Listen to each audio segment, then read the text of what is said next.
వస్తానంటే వస్తాం, చేస్తానంటే చేస్తా, మాట ఇస్తే మాట నిలబెట్టుకుంటా. ఈ సెకండ్ లిస్ట్ ఈ రోజు అక్టోబర్ 7వ తారీఖున మేము రిలీజ్ చేస్తున్నాం.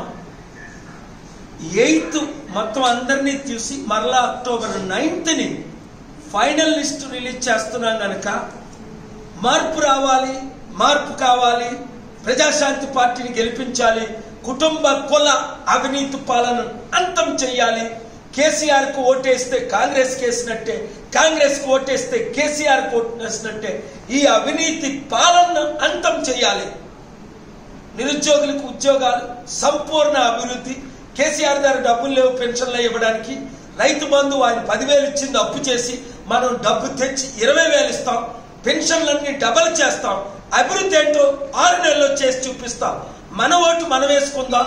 మీ కొరకు, మీ పిల్లల కొరకు, మీ భవిష్యత్తు కొరకు ప్రజాశాంతి పార్టీకే ఓటేయండి, ఎవరికి ఓటు వేయకండి. ఈ ఒక్కసారి మాత్రం మన ప్రజాశాంతి పార్టీ అభ్యర్థులు గెలిపించి మన బీసీ ఎస్సీ ఎస్టీలు 90% ఉన్నాం. అంబేద్కర్ అన్న గద్దర్ అన్న ఆశయాలు మనం నెరవేర్చొద్దా? ఆ దొంగలైనా గజ దొంగలైనా మనం లేనేది. పోరాడదాం, మన ఓట్లు వేసుకుందాం. 100 మందికి 1000 మందికి చెప్పి ఓట్లు వేయించండి. 8 రేపు ఉదయం, 9 ఉదయం 11 గంటలకు అమీర్పేట హైదరాబాద్ ఆఫీస్కి రండి. ఇండిపెండెంట్ క్యాండిడేట్లేరా ఓట్లు చేర్చుకోండి. మీరు వచ్చేసేయండి, అందరం కలిసి పోరాడదాం.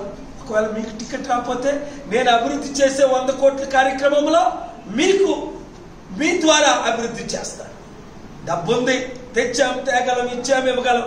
5 లక్షల కోట్లు అధికారం లేకుండా నేను ఇచ్చానే. అధికారం ఉంటే 50 లక్షల కోట్లు తెలవా? ఈరోజు IAS, IPS, doctors, engineers, professors ఎందుకు మన పార్టీలో చేరుతున్నారు? వాళ్ళు 100 కోట్లు ఖర్చు పెట్టినా, 1000 కోట్లు ఖర్చు పెట్టినా, ఢిల్లీ, పంజాబ్ లో ఏ విధంగా బీజేపీ కాంగ్రెస్ ని చిత్తుగా వారు ఓడించారో, ఇక్కడ బీఆర్ఎస్పీ పార్టీ కాంగ్రెస్ ని చిత్తుగా ఓడించి మన ప్రజాశాంతి పార్టీని గెలిపించుకుందాం. ఇంకా ఏ పార్టీకి ఓట్లేసి మీ ఓటును వేస్ట్ చేయకండి. ఇంతవరకు ఓటు వేయని వారు ఓటు వేయండి. నోటాకు ఓటేసిన వాళ్ళంతా నిజాయితీ అయిన మన ప్రజాశాంతి పార్టీ. అందరూ డబ్బు సంపాదించుకోవడానికి వచ్చింది. నేను డబ్బు ఇచ్చి నన్ను ఇవ్వడం లేదని రాజకీయాల్లోకి వచ్చాను. వీళ్ళు తాడ తీసి అవినీతి అంతం చేసి ప్రజాశాంతి పార్టీని గెలిపిద్దాం. రండి, ఒక్కొక్కరు 100, 1000 మందికి సోషల్ మీడియాలో వైరల్ చేయండి. ప్రజాశాంతి పార్టీని గెలిపించండి.